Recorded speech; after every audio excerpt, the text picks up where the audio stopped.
1978年12月18日，北京飘起了小雪，在长安街西端的京西宾馆，却洋溢着春天的气氛。具有深远历史意义的中共11届3中全会，在这个瑞雪纷飞的日子召开了。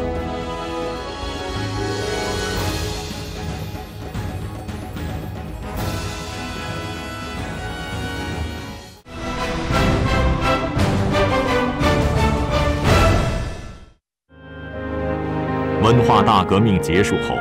党面临着思想、政治、组织等各个领域全面拨乱反正的任务。但是，这一进程受到2个凡是错误方针的严重阻碍。针对这种状况，邓小平提出，2个凡是不符合马克思主义，要完整的、准确的理解毛泽东思想。1978年11月10日。中央工作会议在北京开幕。12月13日，邓小平在中央工作会议的闭幕会上做了题为“解放思想、实事求是、团结一致向前看”的重要讲话。这篇讲话实际上成了3中全会的主题报告。一个党、一个国家、一个民族，如果一切从本出发，思想僵化、迷信盛行，那它就不能前进，它的生机就停止了，就要亡党亡国。如果现在再不实行改革，我们的现代化事业和社会主义事业就会被葬送。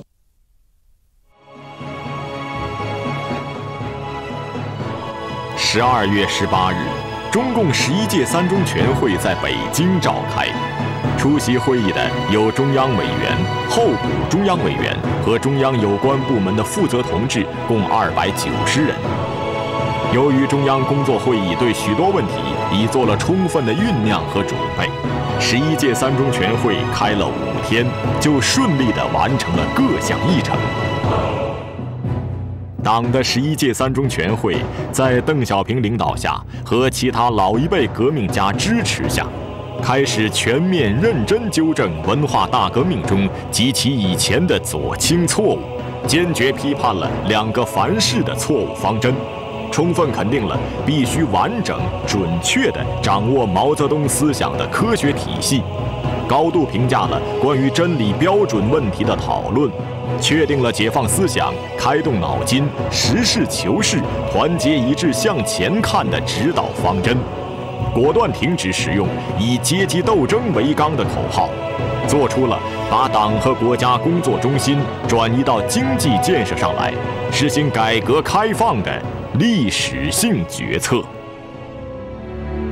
这次会议决定，在党的生活和国家政治生活中加强民主，加强党的领导机构和成立中央纪律检查委员会。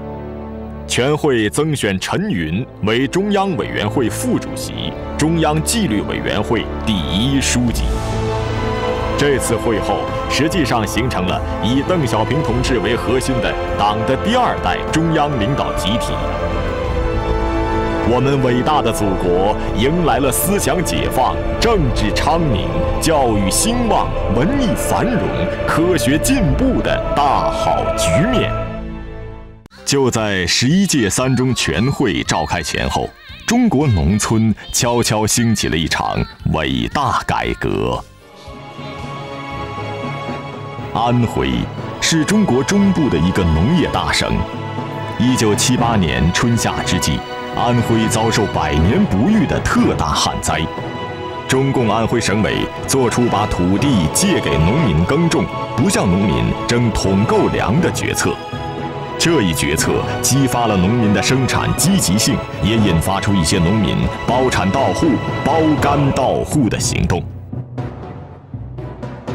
1978年12月，安徽的小岗村18户农民在一张大包干的契约上按下了各自的手印。在此后的岁月中，小岗村成为了中国农村改革的象征。在此前后，四川、内蒙古、甘肃、河南、贵州等不少地方的农民在生产实际中创造出了包产到祖、包产到户、联产计酬等多种多样的生产责任制。1980年5月31日，邓小平同中央负责人的一次谈话中肯定了安徽的农村改革。1982年1月1日，新时期第一个农村工作1号文件关于进一步加强和完善农业生产责任制的几个问题正式下发，肯定了包产到户的社会主义性质。从此，农村改革从局部试验进入全面推广阶段。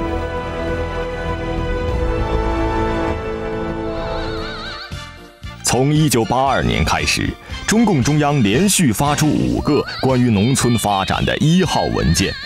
既肯定联产承包的基本原则，废除人民公社体制，恢复和建立乡镇政府，又不走土地私有化道路，而是实行家庭联产承包为主、统分结合、双层经营，解决了我国社会主义农村体制的重大问题。1984年，全国99%的生产队选择了家庭联产承包责任制，中国人均粮食拥有量达800斤，已接近世界平均水平。中国宣布已经基本解决温饱问题。与此同时，城市改革也从试点企业逐步开始了。1978年10月，重庆唐铁公司、四川省江宁机床厂等6家国有企业在全国率先进行扩大企业自主权的试点。1979年4月，党中央和国务院宣布，首都钢铁公司等8家大型国有企业开始试点。扩大企业自主权，突破了高度集中统一的传统国有企业管理模式，调动了各方面的积极性，激发了企业的创造力。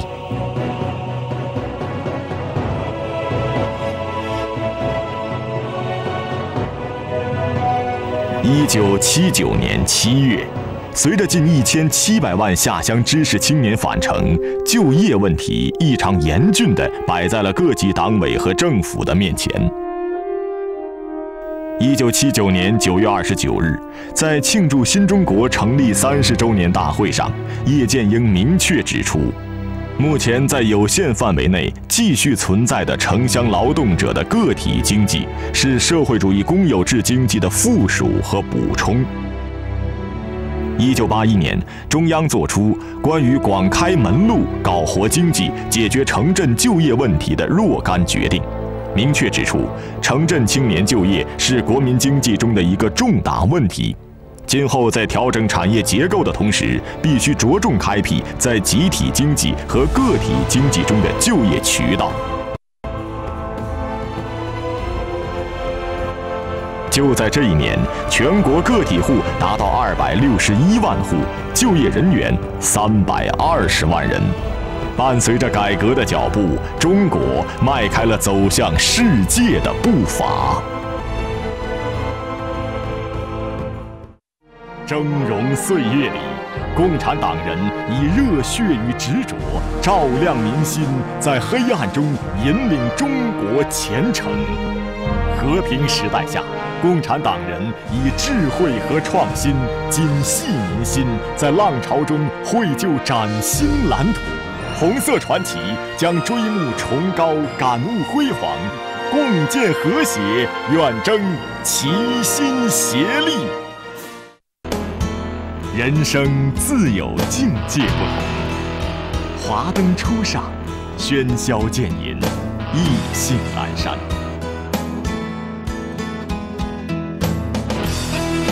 纪录片栏目《传奇中国》璀璨呈现，传奇从现在开始，看中国。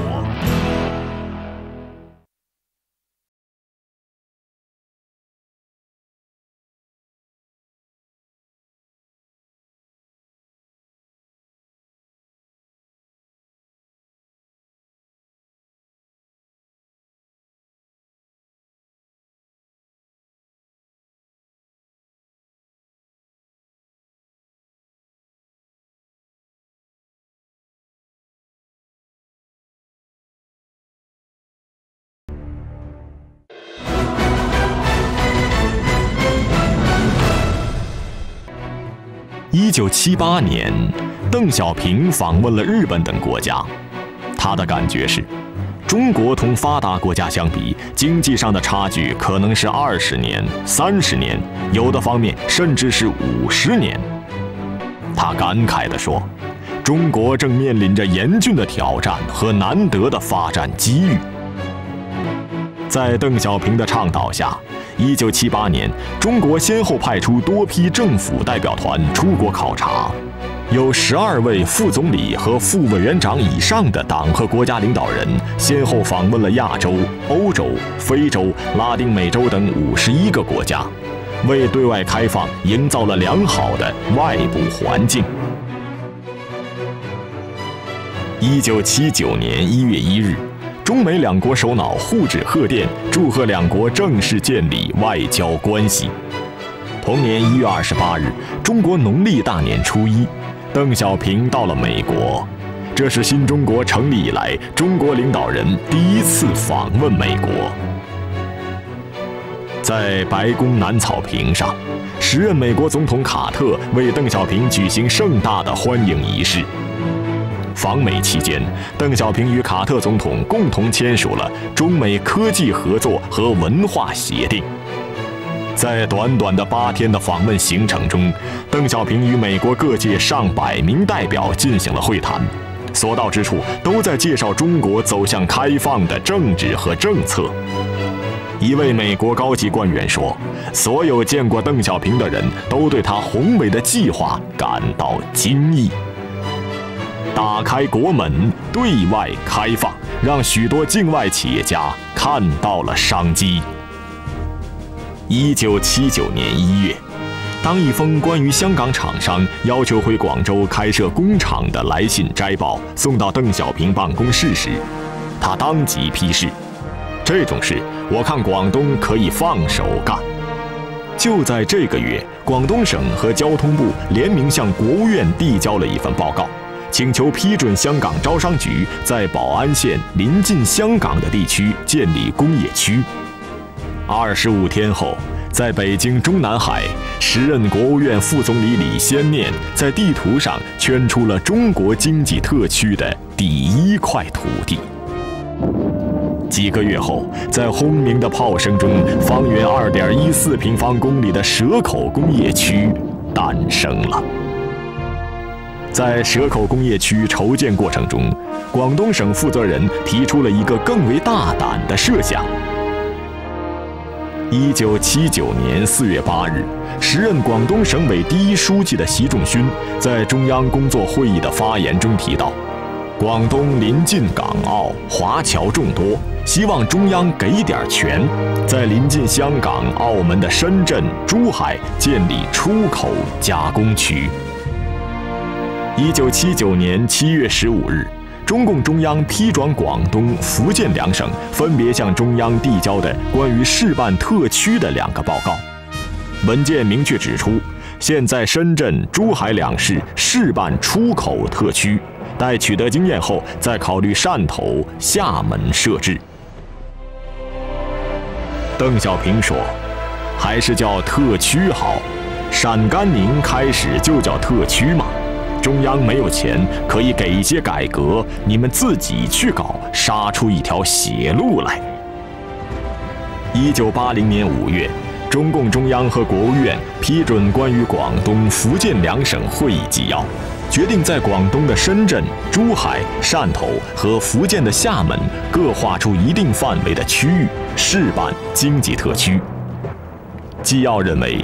中央决定对广东、福建2省在对外经济活动中实行特殊政策和灵活措施，是改革经济体制的一种试验。1980年8月26日，第5届全国人大常委会第15次会议批准《中华人民共和国广东省经济特区条例》。时任国家进出口管理委员会副主任的江泽民在会上做了关于在广东、福建2省设置经济特区和广东省经济特区条例的说明。1984年2月，邓小平前往经济特区深圳、珠海、厦门视察。经济特区的勃勃生机让他倍感振奋。他说：“特区是我倡议办的，看来路子走对了。”回到北京，邓小平对其他中央领导同志说：“我们建立经济特区，实行开放政策，有个指导思想要明确，就是不是收，而是放。除现有的特区外，可以考虑再开放几个港口城市。”根据邓小平的意见，中央书记处和国务院召开了沿海部分城市座谈会，同时决定开放北到大连、南至北海的14个沿海港口城市。此后，中央又先后决定把长江三角洲、珠江三角洲、闽南下漳泉三角地区、辽东半岛、胶东半岛开辟为沿海经济开放区，建立经济技术开发区，又批准海南建省，并确定海南岛为经济特区。这些举措促使有2亿人口的沿海地带比较快地发展起来，由点到线，由线到片，由片到面。中国的开放格局向纵深发展，标志着对外开放进入一个新的阶段。1981年，根据陈云的建议，中央专门召开各省市自治区党委书记座谈会，部署选拔年轻干部的工作。邓小平明确指出，真正的危机就是我们要搞4个现代化，没有一批年富力强、有专业知识的干部。这一点我们要清醒地估计到，否则我们搞4化就只能是变成喊口号。老同志要让啊，要认真地选接班人，这是个100年大计。要选拔年轻干部，必须首先解决实际上存在的领导职务终身制的问题。1982年，中央颁发了关于建立老干部退休制度的决定。这一年，3万多名老干部办理了离职休养手续。他们当中，有些人在文化大革命中受到迫害，刚刚恢复领导职务。这些革命功臣以令人尊敬的方式，为实现干部队伍的年轻化做出了贡献。到1982年6月底，中共中央和国务院各部门的新的领导班子中，新选拔的中青年干部占66%。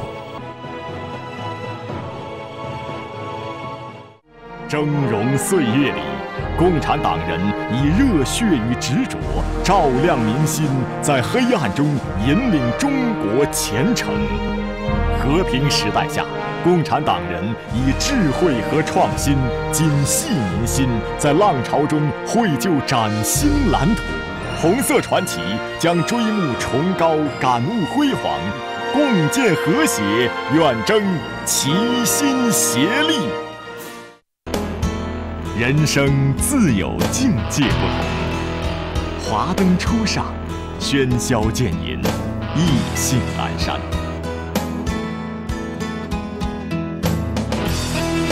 纪录片栏目《传奇中国》璀璨呈现，传奇从现在开始，看中国。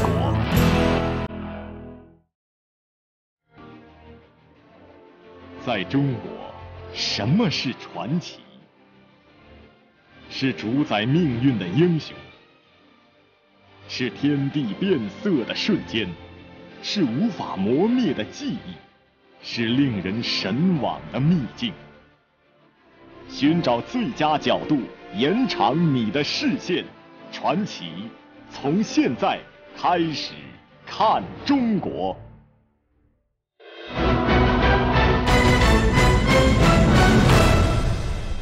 这是一场精彩的答记者问，提问的是意大利著名女记者法拉奇，回答问题的是邓小平。采访开始后，法拉奇的第一个问题就是：天安门上的毛主席像是否永远保留下去？邓小平回答：永远要保留下去，我们永远把它作为我们党和国家的缔造者来纪念。这次采访发生在1980年8月21日，邓小平的表态引起了国内外媒体的极大关注。改革开放是在全面拨乱反正中推进的。11届三中全会以后，在党中央的领导下，大规模的平反冤假错案和处理历史遗留问题，落实干部政策、调整社会关系等各项工作开始有步骤地全面展开。在2年的时间里，邓小平先后多次参加了这样的追悼会，为51位含冤逝世的同志敬献了花圈。1980年5月17日，前国家主席刘少奇的追悼会在人民大会堂隆重举行，刘少奇的冤案终于得到了平反。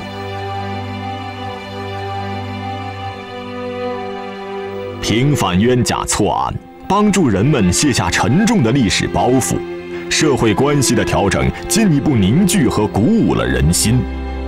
然而，极少数人利用党拨乱反正的时机，企图否定党的领导，否定党所指引的社会主义道路。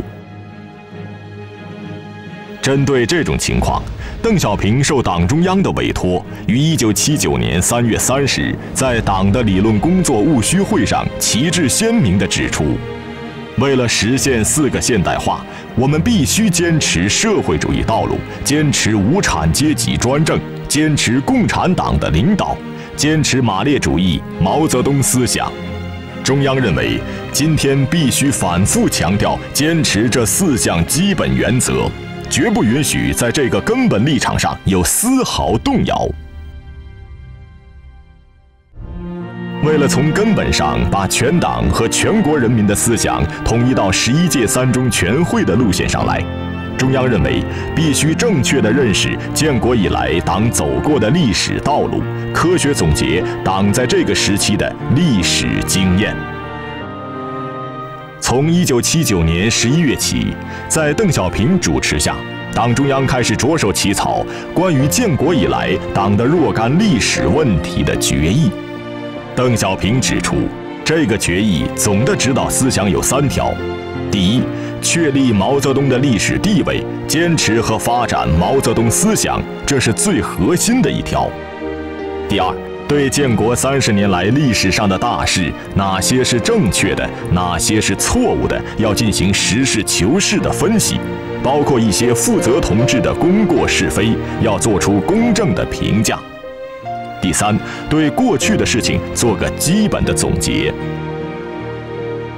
从1980年3月到1981年6月，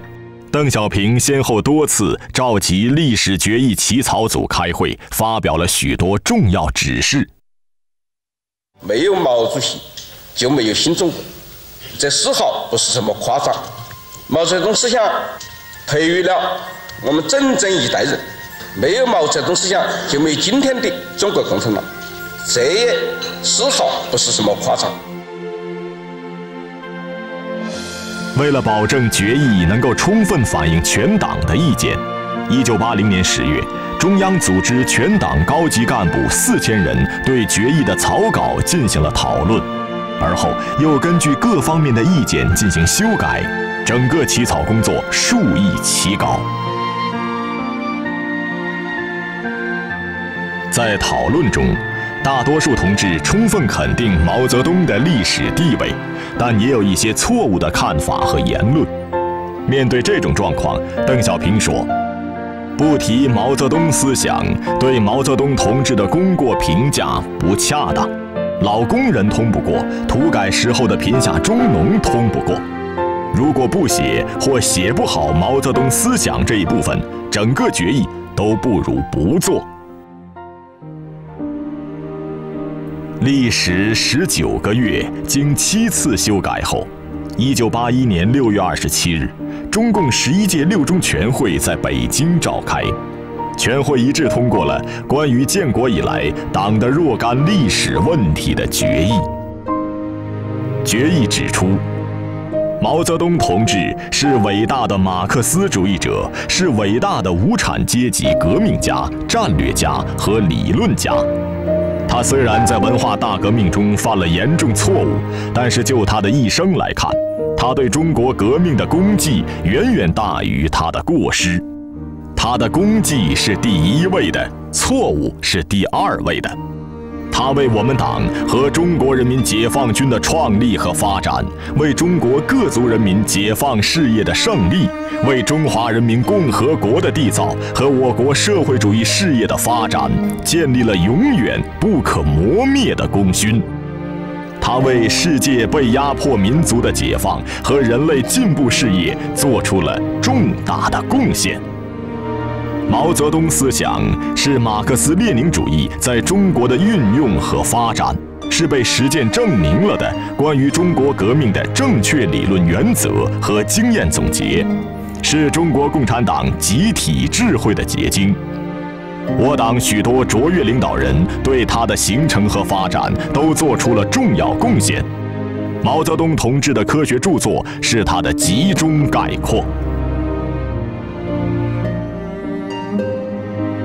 决议对新中国成立32年的历史进行了实事求是的总结，指出，